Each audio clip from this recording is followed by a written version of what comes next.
Excuse me, doctor সাহেব আর কি একজন রোগী দেখার সময় হবে? কি রোগ? হৃদরোগ। হৃদরোগের চিকিৎসা হয় হৃদরোগ হাসপাতাল, ওখানে গেলে হয় না? মানে রোগটা একটু জটিল কি না, সেই জন্য। দেখুন, আমি এখন ইন্টার্নি করছি। এই অবস্থায় এমন জটিল রোগের চিকিৎসা করা কি ঠিক হবে? সরি। আসলে রোগটা যেহেতু ইন্টারনাল, সেহেতু ইন্টার্নি করা ডাক্তারের চিকিৎসা পেলে সেরে উঠবে। রোগীটিকে?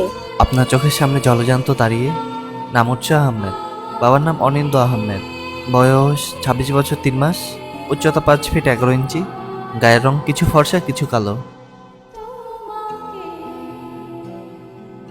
আপনি আপনি বোধহয় প্রেম টেম করেন না?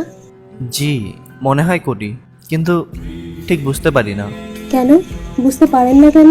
মানে যার সঙ্গে করি সে ডাক্তার তো, মানে প্রায় ডাক্তার, হয় সে আমাকে বুঝতে পারে না অথবা বুঝতে দেয় না।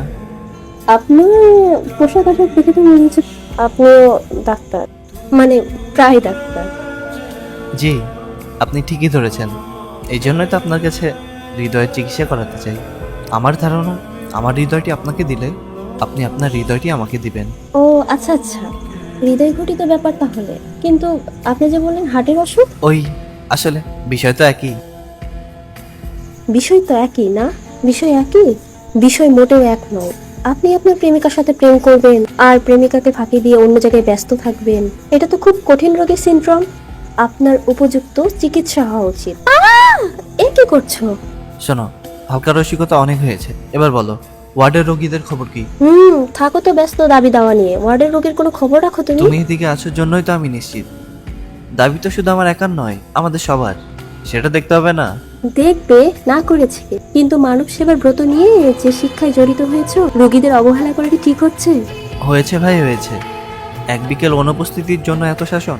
চলো এখন রোগী দেখবো, দরকার হলে নাইট ডিউটি করবো। চলো।